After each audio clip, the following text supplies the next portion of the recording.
Are you in your 20s, 30s, or even 40s and still searching for that special someone? If you've never had a relationship, are struggling to find a significant other, or are just feeling exhausted from dating in today's society, you're not alone. Have you ever asked yourself, what's wrong with me? This sounds like you. Be sure to watch this video to the end. Don't forget to like, comment, and share this video with a friend. Let's jump right back in. I know for a fact that there are many people in today's generation who have never been on a legit official date. A study found that 45% of Gen Z men aged 18 to 25 have never approached a woman in person for a date. The study explains that the reason for this trend is attributed to younger men fearing rejection or social consequences. Experts also say 1 in 4 adults will stay single for their entire lives. We've seen statistic after statistic and constant media coverage on the fact that Gen Z is very much single, whether by choice or not. A lot of us are in our single era.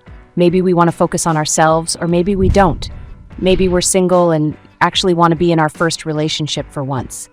What I have noticed is that dating is different when you get older. You're not as trusting or as eager to get back out there and expose yourself to someone, especially if you have been hurt before. Dating in this generation sucks. You are not allowed to care too much, because if you do, you'll end up getting hurt. You can't expect a long-term relationship, because if you do, they will ghost you. Love has become so undervalued, trust is too risky, commitment is scary, and fake love is normalized. It's just sad. Here are the top 7 reasons why most men have stopped dating modern women. The 7th one is my personal favorite. 1. The pressure to be perfect. There are lots of videos circulating on this topic, but there are a few things that people just aren't talking about. Gen Z wants to be perfect. I'll start dating when I graduate. I'll start dating when I have a good job. I'll start dating when I lose weight. We all want to be perfect for our partners, and when you think about it, it's very sweet. We are a generation that wants to present our best selves to our partners.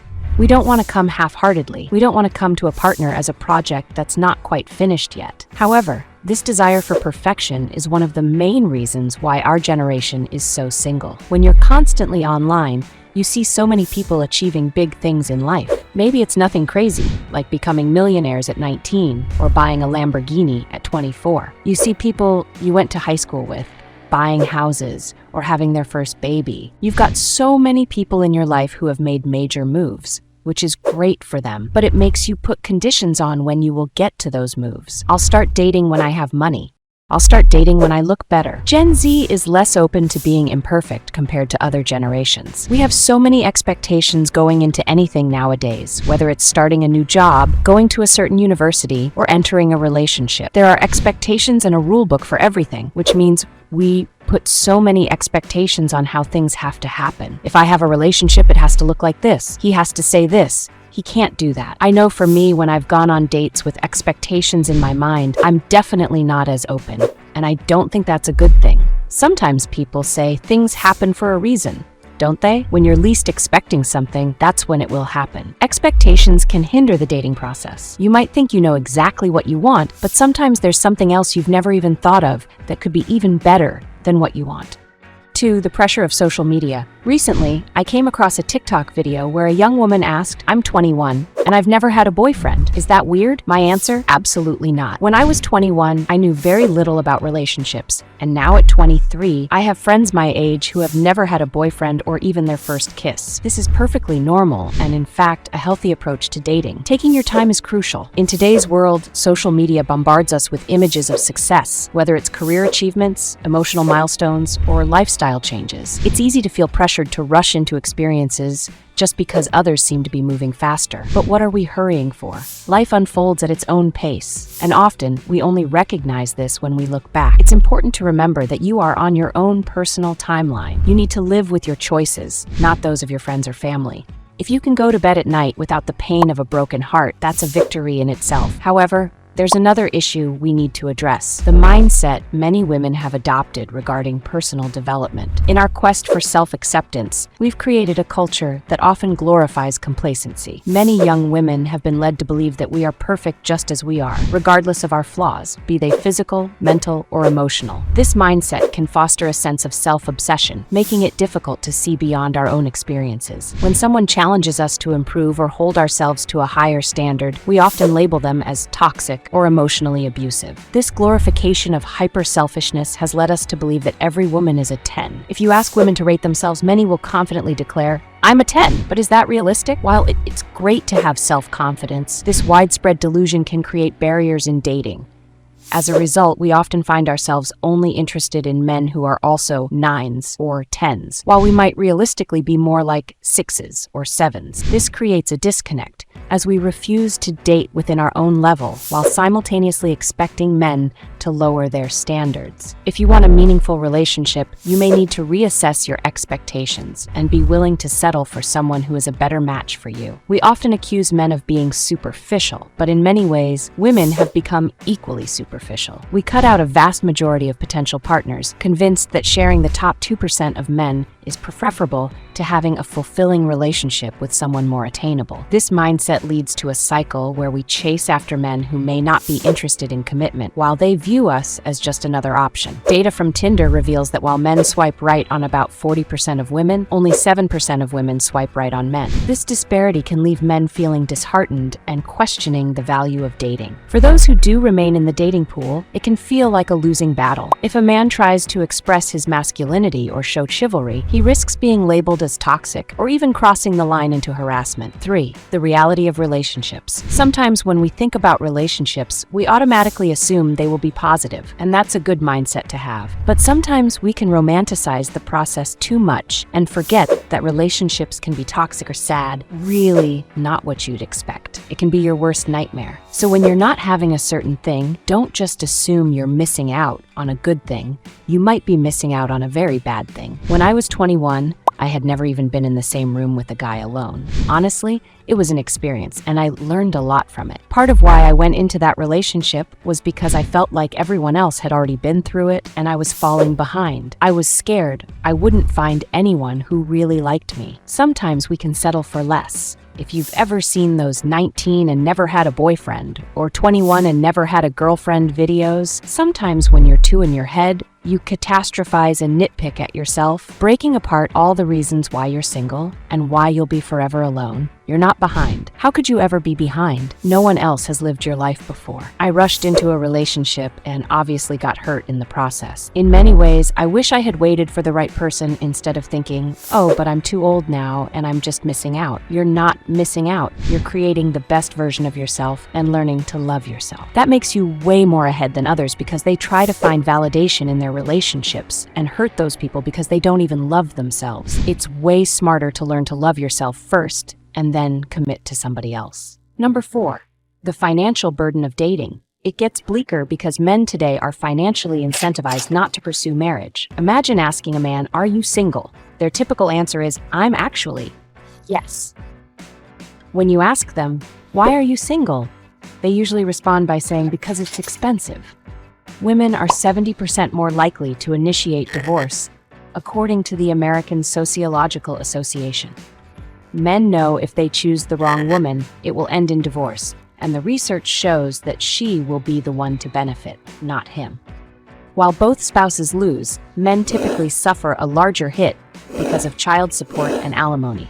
Men are looking at this and weighing the risks, and the unfortunate reality for women is that instead of seeing these statistics and thinking, okay, true love and a family are a pro that outweighs the con, they opt out of the equation entirely. Men are more willing to put up with loneliness because in their mind, they'll still get to keep their money and dignity.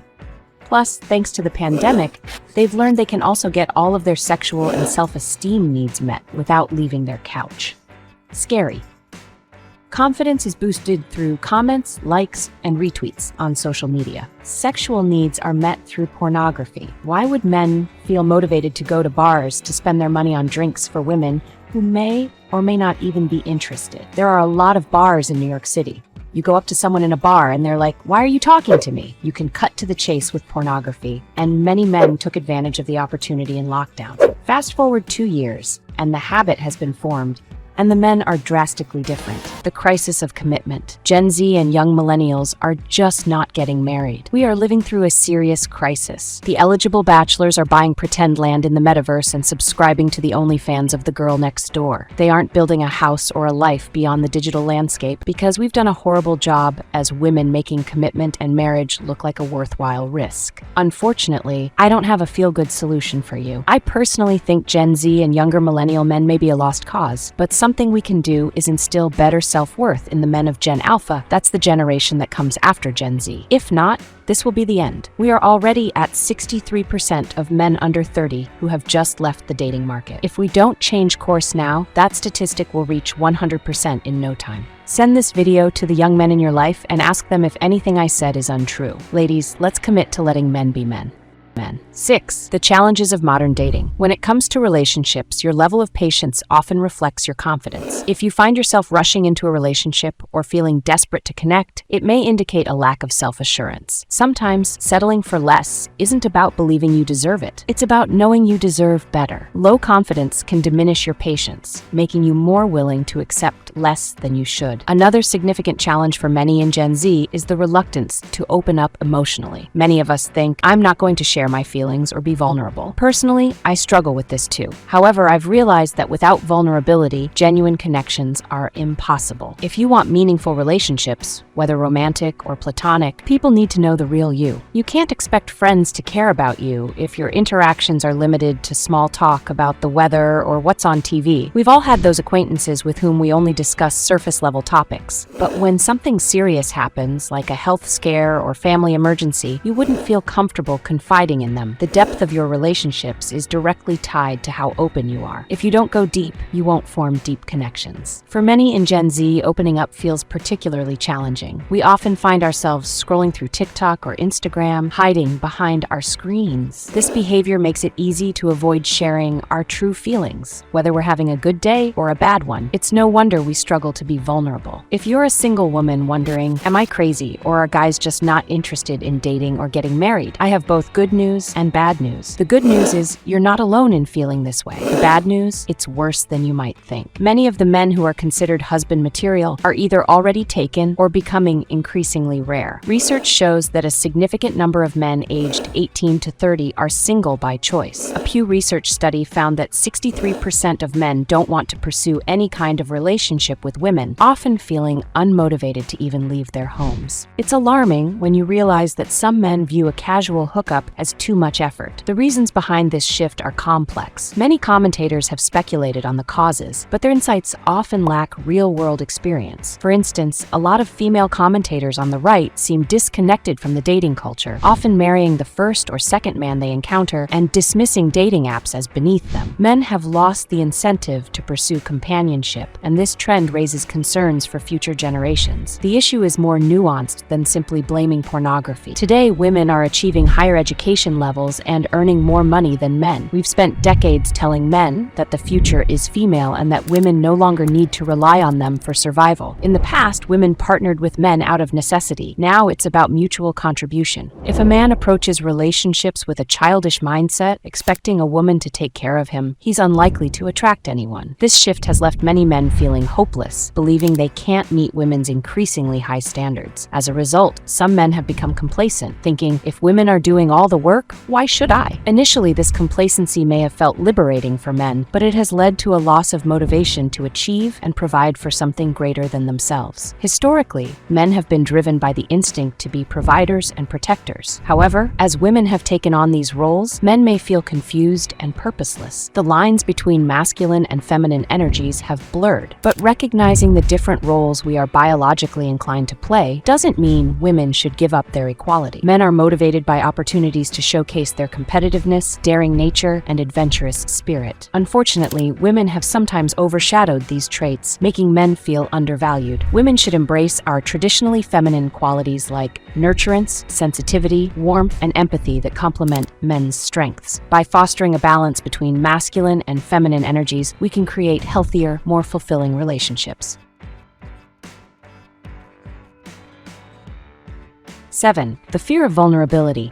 Gen Z refuses to get hurt. This might sound stupid, but who wants to get hurt? But if you don't open up, you don't connect. Getting hurt is a non-negotiable risk to having a great relationship. When you open up and share your flaws, It's possible someone could hold it against you, but it's a non-negotiable risk to potentially have someone understand you deeply and love you for who you are. You can't take all the good with none of the bad. Sometimes that's what Gen Z forgets. We've seen video after video of relationships gone wrong, and some of us are hyper-aware and anxious that we want to avoid all those things. It's understandable. Not everyone should have a toxic relationship. The ideal situation is that we open up, form a great relationship, and never get hurt. But is that the reality? You can't go into a relationship thinking everything will be perfect. Perfection is something people strive for, but it's not something you can actually attain. Sometimes when I see Reddit posts about singleness, I see how much people worry about their situations. They want things to work out right or be perfect. Striving for perfection can prolong your singleness. Chasing a perfect outcome is chasing no outcome. Even when you see a happy couple talking about their perfect relationship, what they really mean is that they can have arguments and tension, but they resolve them well. They disagree,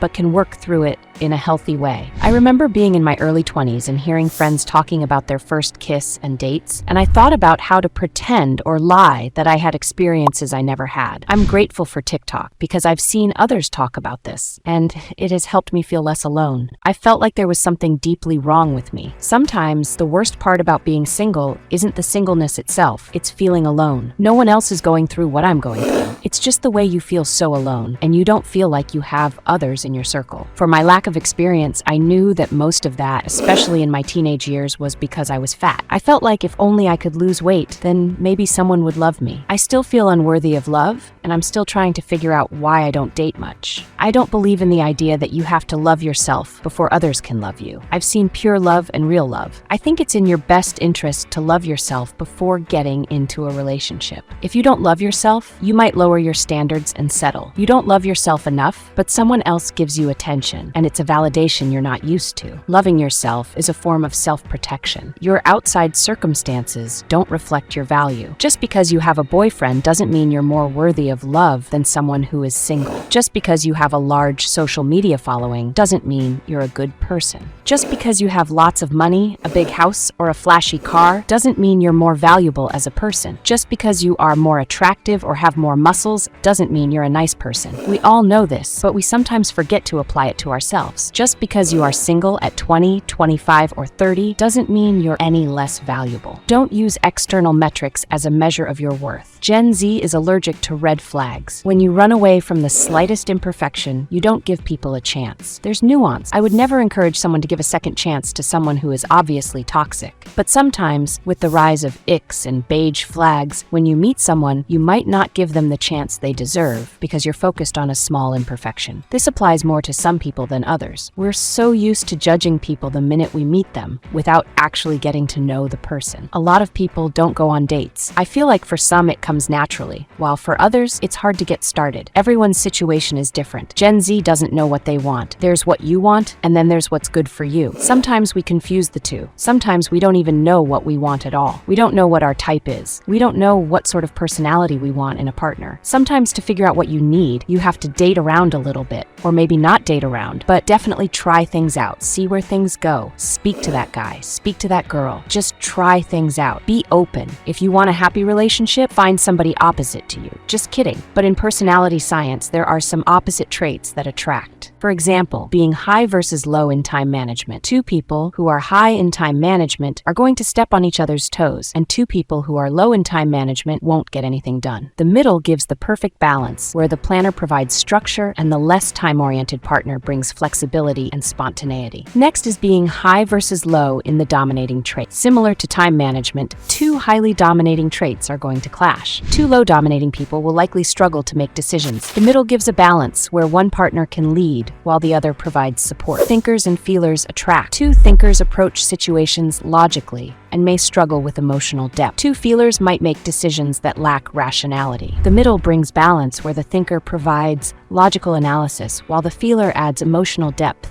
and sympathy. In conclusion, the modern dating culture is a mess, and it's clear that both men and women are facing unique challenges. Women are choosing to be single because of their inflated sense of self-worth and refuse to settle for less. Men, on the other hand, are often overwhelmed by the financial burden of dating, the pressures of societal expectations, and choosing to go their own way as a way of prioritizing their peace of mind. Remember, you are what you attract. So take the time to work on yourself, understand your needs, and be open to the possibilities that come your way. Thank you for watching, and if you enjoyed this content, please like and subscribe. I'd love to hear your thoughts in the comments below.